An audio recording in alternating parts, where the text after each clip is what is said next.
subscribe to our YouTube channel and press the bell icon to get the latest updates. And welcome back to Safiyya Traders Bookstores Weekly Review, and this is Samil, and this week we are going to introduce to the audience a special book written by a special personality. What's so special about this book, where we have myriad topics in the midst of us? So what's so special about this particular book? What's the reason for us to introduce this book, especially this particular topic this week? The most significant reason is that we are encountering escalating situation where Muslims, minorities in general and Muslims in particular, are feeling frustrated, they are feeling antagonized, they are thinking that conspiracies are going on against them to drive them out of this country. More so, often we are hearing words like Citizenship Amendment Bill, the National Population Registers, National Register of Citizens. More frequently, wherever we go and whoever we speak to, they often throw these words, they often build discussions upon these words. And so we thought it to be relevant and appropriate to introduce this particular book, so that at least people will come to know the ideological background behind the decision makers now who are at the top of us. So we thought it to be relevant to introduce this book. The name of the book is We Are Our Nationhood Defined, written by Golwalkar, M.S.Golwalkar, and Golwalkar is the successor to Dr. Hedgewar, and Dr. Hedgewar is the founder leader of the RSS, the outfit which is inspired by Fascism. And they themselves tell this, we are not bringing this up from our head. They themselves acknowledge the fact that they are inspired by the fascist ideology of Hitler and Mussolini. So Golwalkar is the second leader of the RSS, and this book was written. Actually, this is a critique by Shamsul Islam. Nevertheless, the whole text of Golwalkar's We Are Our Nationhood Defined is integrated in this book, so that people, they can read it for themselves and understand the dynamics at work now, as was the case then. The ideology of RSS has been at work against the minorities for the past 5 if not 6 decades, more comfortably we can say. So we thought it to be relevant at this point of time, where there are uprisings, spontaneous insurgencies throughout the length and breadth of the country, where the decision makers has pushed the country into a tumultuous situation, where students are out in the streets, they pour themselves into the streets. So we thought it to be relevant to introduce this book, M.S.Golwalkar's We Are Our Nationhood Defined. Before emphasizing on the significance of this book, I would like to quickly go through 2 incidents. One has happened just now, the enacting and the implementation of the Citizenship Amendment Act and the NRC. And the other incident will take us back to the year 2002, where a genocide has been committed against minorities, especially Muslims, under Narendra Modi's watch. So these 2 incidents we will quickly touch, and we will go to the introduction of this book.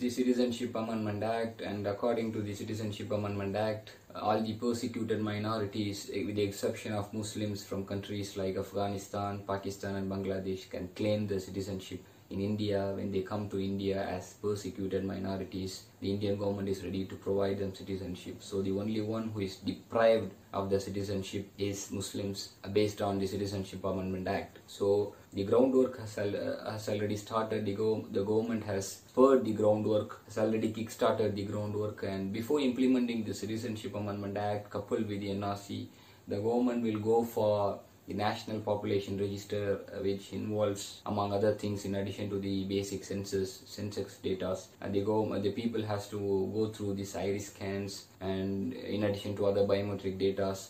So the idea is to extend the National Register of Citizens, which is I mean, as we read history, which is unique to Assam. So the idea of extending this National Register of Citizens to the entire country is of course a malevolence, is of course part of a sinister agenda of the BJP. So how many of us in this country can produce legacy documents? It's a question mark. Even our Prime Minister Narendra Modi, even he himself, the issue of his marital status, the issue of his degree certificate and the issue of his birth certificate has been as subject of a national controversy. So he himself falls short of producing these documents. So how come poor Muslims, poor minorities produce legacy papers? So the whole plan, the whole idea behind the implementation of NRC coupled with Citizenship Amendment Act is to isolate, is to alienate, is to destabilize and to stigmatize the Muslims of this country, so that they remain in this country as another Dalits,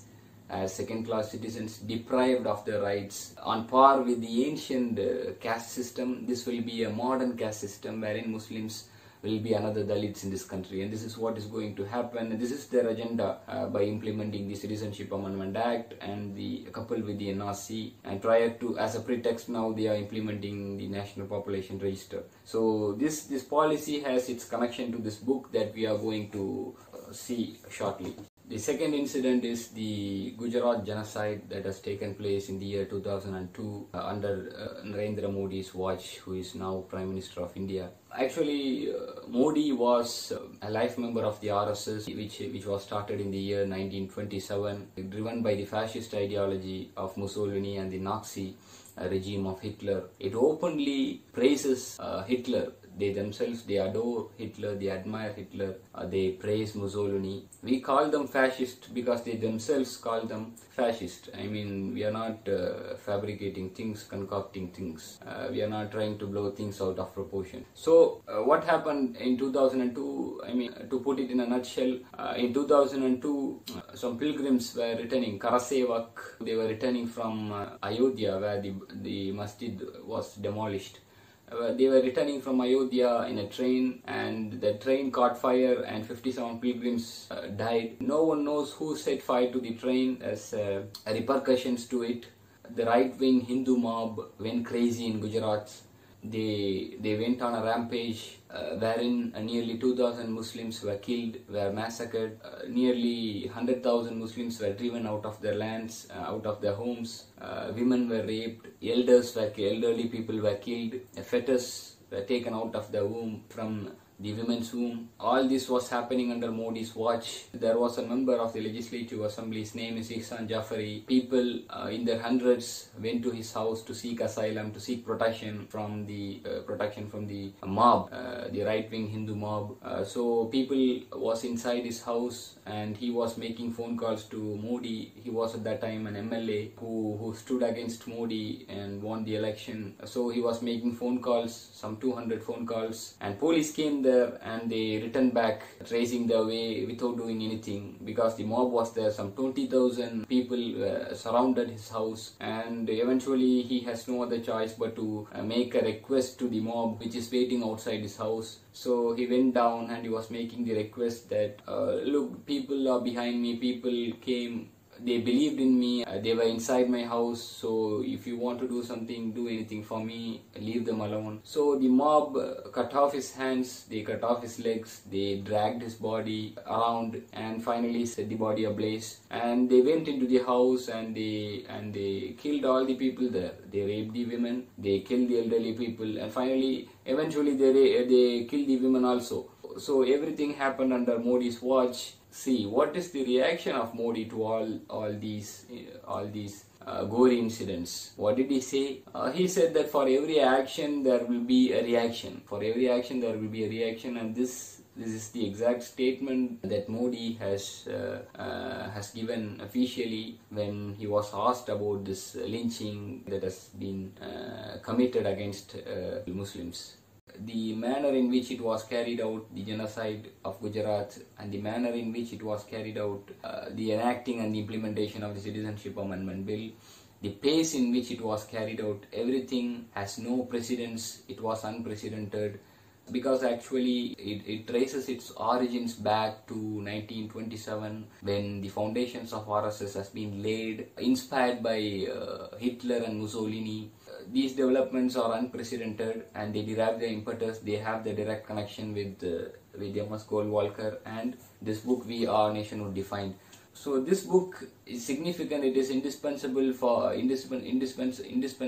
everyone to to understand the concept, understand the RSS concept of a Hindu state, to understand who Golwalkar is, to get to know the real Golwalkar. Who is Golwalkar and what he believed in, what he stood for. Often RSS used to depict Golwalkar as a resurgent of modern India, a saint, a neo Vivekananda, a reformer. But actually Golwalkar throughout his lifetime believed in the concept of a Hindu state, believed in the concept of Hindutva, which means inherent belief in casteism, imperialism and racism. He vehemently upholded the concept of a Hindu state wherein minorities like Muslims and Christians can only exist as second-class citizens.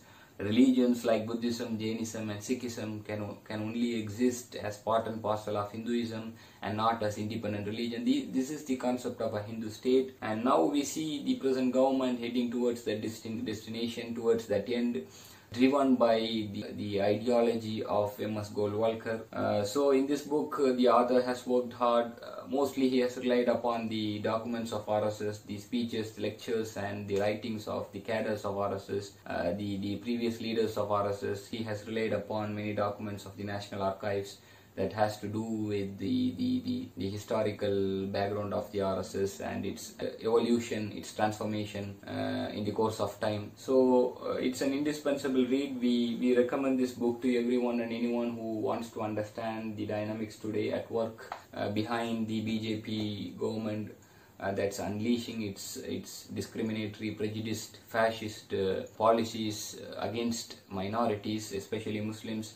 Before I wind up, I would like to quote some sentences by Golwalkar, put forward by Golwalkar in his book. Here it is. Ever since that evil day when the Muslims first landed in Hindustan, right up to the present moment, the Hindu nation has been gallantly fighting to take on these despoilers. The race spirit has been awakening.